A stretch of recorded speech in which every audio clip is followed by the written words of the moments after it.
Willkommen zu Frequent Traveler TV, heute wieder mit einer frisch gepressten Sendung für euch. Themen, die wir haben, ach ja, mein Name ist übrigens Lars Korsten, fürs Protokoll.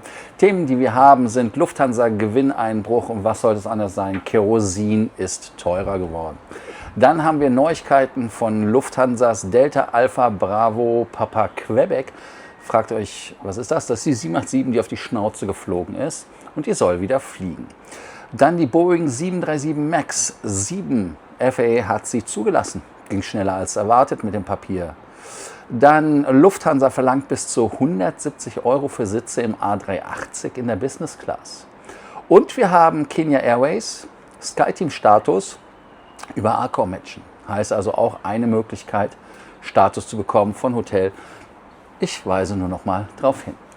Ihr denkt dran, wie immer den Kanal zu abonnieren, die Glocke anzumachen, ein Like dazulassen, aber auch auf School zu kommen und ganz klar dort zu diskutieren. Ich freue mich auf euch. Das erste Thema, was wir haben, ist Lufthansa. Und die Lufthansa hat natürlich ein Problem und das ist kein Geld, Gewinneinbruch. Und zwar höhere Ticketpreise können die gestiegenen Treibstoffkosten und die Folgen des Krieges im Iran nicht abfedern. Lufthansa bereinigter operativer Gewinn sank im zweiten Quartal 2026 um 56% auf 383 Millionen Euro. Ja, das ist eine ganze Menge Geld. Die bisher optimistische Jahresprognose werde deutlich zurückgenommen. Das heißt also, Carsten S. aus M sagt, dumm gelaufen. Ja, Umsatz 11,1 Milliarden plus 8%, also von der Seite erstmal top. Dann operatives Ergebnis bereinigt 383 Millionen als minus 56%. Dann könnt ihr ja ausrechnen, was man eigentlich hätte erwarten können. Überschuss 123 Millionen Euro minus 88%. Dann Passagiere 35,6 Millionen minus 4%.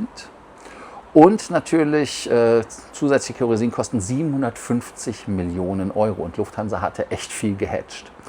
Dann haben wir Belastung durch die Streiks, das sind ungefähr 150 Millionen, das fällt schon fast nicht mehr auf. Dann haben wir neue Ergebnisprognose 1,7 bis 2,2 Milliarden Euro. Ja, Vorjahresergebnis waren 1,96 Milliarden Euro. Geplante Treibstoffkosten 2026. Festhalten, 8,7 Milliarden Euro gibt man für Sprit aus. Und die Kursverlust der Aktie war bei rund 11% teilweise. Ja, die neue Prognose ist eine deutliche Kehrtwende, muss man ganz ehrlich so sagen. Der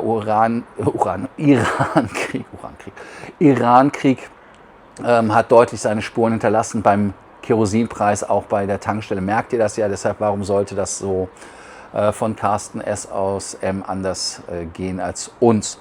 Carsten Sport zufolge wollen die Menschen weiterhin reisen, können sich dies aber bei den höheren Preisen nicht leisten. Die Leute werden weniger, die da die Knete auf den Tisch knacken.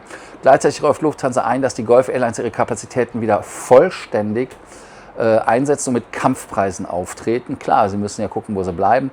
Und interessant ist die behauptete Trennung der Kundengruppen. Also preisbewusste Privatreisende seien für Umsteigeangebote über den Golf empfänglich, während Unternehmen eher europäische Direktflüge bevorzugen oder Umsteigen am Golf sogar untersagen. Ist das so? Seht ihr das auch so? Das wäre mal gespannt. Also, jetzt wollen wir mal ein Fazit machen für die ganze Geschichte. Lufthansa verkauft mehr, verdient aber damit erheblich weniger, weil die Kosten gestiegen sind. Das ist ein kapitalintensives Unternehmen. Ein Warnsignal. Die entscheidende Frage ist für die zweite Jahreshälfte, ob höhere Ticketpreise die Kosten weiterhin auffangen können, ohne Nachfrage und Marktanteile zu beschädigen. Deshalb ist die Frage, die ich euch stelle, relativ klar als Frage des Tages zu dem Thema. Würdet ihr für eine Lufthansa-Direktverbindung mehr bezahlen oder ist mit einem günstigen Angebot über dem Golf, über Istanbul, Golf oder wie auch immer, für euch die bessere Alternative? Da bin ich mal gespannt. Dann geht es weiter mit der Delta Alpha Bravo Papa Quebec 787 auf die Schnauze geflogen. Ihr wisst ja, was passiert ist. Das war ja das Flugzeug, das am 4. Juni in Frankfurt den Nosedive gemacht hat und die Maschine wurde schwer beschädigt. Konzernchef Carsten Spohr rechnet aber trotzdem noch in 2026 damit, dass der Flieger wiederkommt. und den Allegris-Flieger in dem Liniendienst begrüßen kann. Was war passiert? Der LH-Flug 450 von Frankfurt nach Los Angeles war im Prinzip einsteigebereit, Crew Gott sei Dank nur an Bord. Es gab einen Klappenfehler oder eine Klappenfehlermeldung. Dann hatte man das getestet und man hatte dann festgestellt, der Pin, der das Fahrwerk sichert, war nicht eingelegt. Das heißt also, das Fahrwerk, das kann, wenn man den Hebel runter macht, kann da nicht einklappen oder wenn man es hoch macht, einklappen und wenn man es runter macht, wieder aufklappen. Das heißt also, man kann das ausprobieren. Aber das war wohl so vergessen worden. Daraufhin ist das Ding auf die Schnauze geflogen. Der Pin war in dem Koffer. Also menschliches Versagen. 2 Personen waren schwer verletzt worden von den 28 Personen, die an Bord waren. 21 erlitten leichte Verletzungen. Die Passagiere befanden sich ja Gott sei Dank noch im Terminal, weil kein Boarding war. Ja, die vordere Frachttür, der Rumpf wurden beschädigt und dann ein Türmechanismus natürlich auch, weil die Tür war ja dann am Jetway hängen geblieben. Ja, die wichtigsten Sachen sind natürlich, was da jetzt gemacht werden muss, welche Arbeiten da genau durchgeführt wurden und so weiter, dass man da so etwas versucht zu vermeiden, klar, Pin drin oder nicht. Und jetzt sagt ihr, ja, so eine Bude, wenn die auf die Schnauze geflogen ist, ist ja ein Neuwagen, wenn der kaputt ist und man repariert, dann ist das ja quasi preismindernd. Aber warum lohnt sich das, die Delta Alpha Bravo Papa Quebec zu reparieren? Und zwar ist das so, die Maschine war extrem jung und ist extrem jung. Und so ein wertvolles Flugzeug abzuschreiben, vor allem weil man die Flugzeuge gar nicht so schnell bekommt, wie man sie braucht, ist natürlich komplett bescheuert und wäre natürlich nur bei schweren strukturellen Schäden überhaupt in Betracht zu ziehen. Nach der Rückkehr muss man halt entscheiden, ob die Arbeiten ordentlich gemacht worden sind, wovon ich ausgehe, dass die Lufthansa die ordentlich macht, weil die Vermessung, Prüfung der Rumpfstruktur, Reparatur, Austausch beschädigter Rumpfteile, Kontrolle der Cockpit- und Burgfahrwerkssektion, Freigabe der Reparaturen durch Boeing und die zuständigen Behörden, das ist natürlich auch ganz klar, und Boden und Motor, möglicherweise Testflüge. Gut, die Folgen sind natürlich erheblich. Lufthansa muss jetzt einen Flieger wieder nämlich aus der Reserve holen, einen 340-300er, der eigentlich als Reserve gedacht war und genau dafür jetzt quasi auch genutzt wird und die 787 vertritt. Und natürlich hat man das Problem aber, dass die Maschine natürlich wesentlich unkomfortabler ist für uns als Passagiere, weil sie keinen Allegris hat. Und was auch natürlich ist, mehr Verbrauch hat die Bude auch noch. Also insofern als Fazit, die gute Nachricht ist, der Dreamliner kommt wieder, man konnte ihn reparieren oder ist reparabel und man kann ihn reparieren und repariert ihn. Dann die entscheidende Aufarbeitung beginnt aber erst mit der Frage, wie eine Wartungssituation entstehen konnte, in der das Bugfahrwerk ohne Gesetzessicherungsstift eingefahren wurde. Ja, haltet ihr das für realistisch, haltet ihr das für gut oder sagt ihr, nee, die Bude, Also habt ihr ein schlechtes Gefühl, wenn ihr mit der Delta Alpha Bravo Papa Quebec noch fliegen müsstet. Also insofern eure Meinung gefragt. Und das andere ist, erwartet ihr weitere Verzögerungen bei der Reparatur. Also insofern bin ich mal gespannt, was ihr sagt. 737 MAX 7, auch ein Thema mit Neverending Story. Das ist so, die kleinste Variante der 737 MAX 7 Version ist jetzt zugelassen. Die FAA hat diese zugelassen. Damit darf Boeing die MAX 7 grundsätzlich an Kunden ausliefern. Wichtigster Betreiber wird natürlich die Southwest Airlines sein. Die haben ja genug von den Buden bestellt. Man liegt ja bei der 737 MAX jahrelang hinter der geplanten EIS, also Entry into Service. Das ist jetzt passiert. Vor allem mit der kleineren Maschinen können Strecken bedient werden, die eine geringere Nachfrage haben, längere und dünnere Verbindungen, Flughäfen mit anspruchsvolleren Bedingungen. Das heißt also, dass man da gewisse Voraussetzungen hat. Und natürlich, wenn man eine 737-Flotte betreibt, dass man halt da auch maximal flexibel sein möchte. Und für die Southwest ist die 737 MAX 7 gerade besonders interessant, weil natürlich die ganze Bude bei Southwest auf eine 737-Flotte ausgerichtet wird. Und ja, das Problem war natürlich, dass man dort bei der MAX 7, bei der MAX 10, aber auch bei den anderen, MAX 8 und so weiter, dass man dort das Problem hat, dass die Triebwerksverkleidung anfängt rumzuschmoren, wenn man da die Enteisung zu lange anmacht. Da gibt es halt ein Überhitzungsrisiko bei längerer Aktivierung bei bestimmten Bedingungen. Und ja, da muss man natürlich gucken. Jetzt ist die MAX 10 am Start, die wird entscheidend sein. Als Fazit ist es halt wirklich so, die MAX 7 ist für Boeing Kein großer Verkaufsschlager, also insofern wäre es besser, wenn die MAX 10 jetzt an den Start gegangen wäre. Aber es ist ein wichtiger Vertrauens- und Programmschritt, muss man ehrlicherweise sagen. Jetzt richtet sich der gesamte Blick auf die MAX 10, dass man die auch jetzt in den Entry into Service bekommt, ins Eis. Und darauf, ob Boeing nach der Zulassung auch zuverlässig und ausreichender Qualität nicht nur liefern kann, ganz klar, sondern auch die Buden funktionuckeln. Ja, ist die MAX 7 ein sinnvolles Nischenflugzeug oder braucht der Markt vor allem die größeren Modelle MAX 10? Ich habe es ja irgendwo schon fast beantwortet. Dann haben wir Lufthansa wieder. Lufthansa beim vierten Thema ist so bis zu 170 € für A380 Business Class Sitze. Ab dem 15. September 2026 ist noch ein bisschen hin, aber ab dann müsst ihr Geld bezahlen für Sitze im 380er in der Business Class. Aber bestimmte Privacy Seats, Plätze mit besonders langer Liegefläche und je nach Strecke bis zu 170 € pro Flug kosten. Also das ist auch dann spannend. Heißt also, wir haben Sitzkategorie Classic Seat. Das ist der reguläre Business-Class-Sitz, kostenlos außer im Business Light. Dann haben wir den Privacy Seat, das ist der Einzelsitz, der näher am Fenster ist. Also quasi der Sitz ist nicht am Fenster, sondern ihr habt diese Konsole da. Und weiter vom Gang damit entfernt und der kostet dann irgendwo so bis zu 170 €. Für Senatoren und Hon ist er trotzdem kostenfrei, außer in Business Light. Und dann haben wir den Extra Long Bed, das ist die erste Reihe mit größerem Fußraum und längerer Liegefläche. Bis zu 170 €, aber nur für Hon kostenlos, außer Business Light, logischerweise. Ja, damit habt ihr 340 € mehr bezahlt, die ihr im Zweifelsfall bezahlen müsst dafür.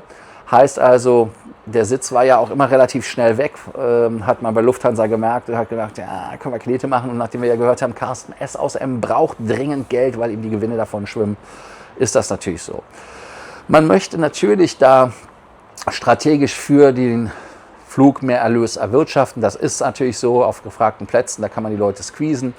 Und auf der anderen Seite ist es natürlich auch ein Benefit gerade für Senatoren und Hon Circle oder aber auch bei Hon Circle gerade für den längeren Sitz, also für die längere Liegefläche, der Sitz selber ist ja nicht länger, dass man dort dann halt wesentlich besser fliegen kann. Das Modell ähnelt natürlich der Allegris-Strategie, aber dadurch, dass jeder Sitz im Prinzip fast gleichwertig ist, kann man da nicht weiter differenzieren. Aber mehrere tausende Euro für einen Business-Class-Flug bezahlen und dann auch noch für den Sitz gesqueezed werden, ist natürlich schon ein bisschen schwierig. Klar, wir können sagen, KLM, Qatar, Finnair, you name it, die haben auch solche Gebühren für Sitze. Also das ist jetzt nicht so, dass man da jetzt kostenfrei in der Landschaft rumeiert, wenn man Spezialsitze haben will oder bessere vermeintliche Position oder whatever haben will. Aber es ist natürlich so, dass man nicht mehr den Tarif nur sich angucken muss, sondern man muss den Flugzeugtyp angucken, weil die Allegris, kein Allegris, Lufthansa, 380er. Also das wird ja zu einer Wissenschaft komplett bekloppt. Ob man dann Classic, Privacy oder Extra Long Seat haben will, dann die Statusausnahmen dazu und streckenabhängige Preise. Also das ist alles, Shitshow in the making. Lufthansa macht aus den unterschiedlichsten A380 Sitzen eigenständige Produkte. Also, wie war das nochmal? Forever You oder so ein Quatsch? Oder Always You oder FU oder so? Keine Ahnung.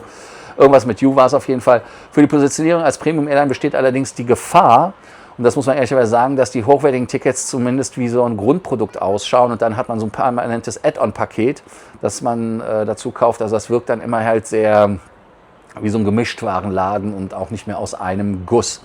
Und die Frage ist natürlich, sind 170 € für mehr Privatsphäre oder bis zu, muss ich ja sagen,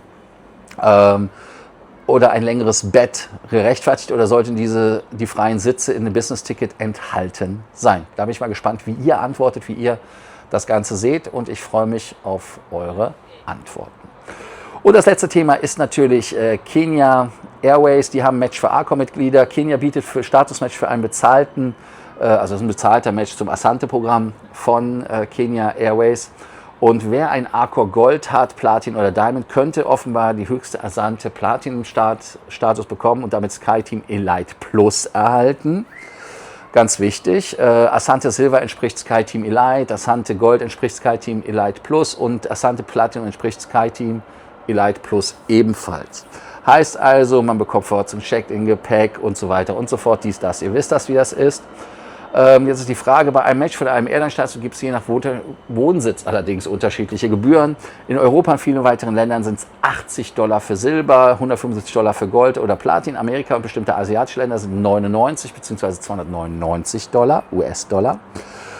Bei dem Hotelstatus werden halt $99 für Silber genommen, $299 für Gold. Platin ist ausschließlich für Accor, Gold, Platin und Diamond verfügbar. Der konkrete Preis für diesen Sondermatch sollte vor der Zahlung in der persönlichen Antragsstrecke natürlich kontrolliert werden, damit ihr das auch seht, weil das kann auch mal variieren. Was braucht ihr? Asante-Konto, Accor-Status, damit geht das dann los. Und was kann man wirklich noch sagen? Macht es wirklich Sinn? Kann ich euch ehrlicherweise nicht sagen. Ich denke mal, aber wer regelmäßig in Zukunft mit SkyTeam fliegen möchte, kann den Match attraktiv für sich gestalten und sollte das dann auch machen. Allein mit mehreren Loungebesuchen und eingesparten Gepäckgebühren lässt sich der Teil der Gebühr natürlich kompensieren. Wer im kommenden Jahr mit kaum SkyTeam fliegt, kauft natürlich dann entsprechend teurer. Ist dann halt einfach eine digitale Statuskarte im Portemonnaie mehr oder im Handy oder sowas.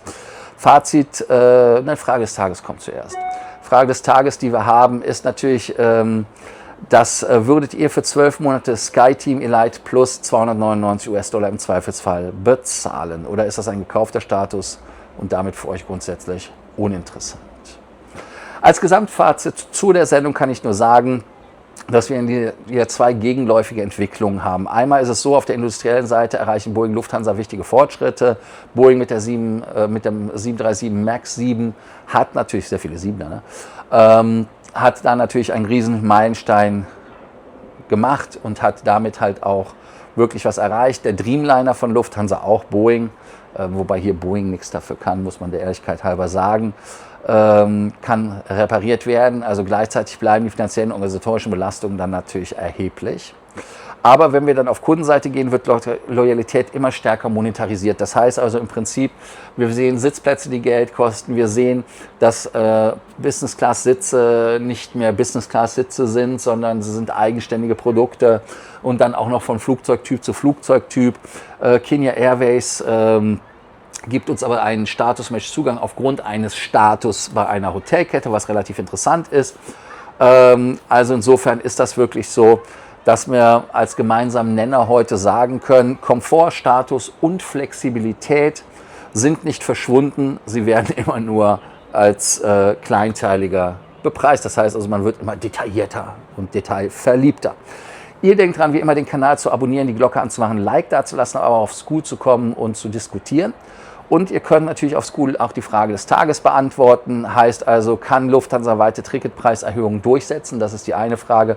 Und wer trägt aus eurer Sicht nicht den Unfallschaden, sondern nehmen wir mal die Frage mit den 170 Euro. Oder findet ihr die Lufthansa 170 Euro gerechtfertigt? Also in dem Sinne, danke für eure Anwesenheit, dafür, dass ihr so lange durchgehalten habt. Ich freue mich, euch bei der nächsten Sendung wiederzusehen. Bis dann, ciao und auf Wiedersehen. Also.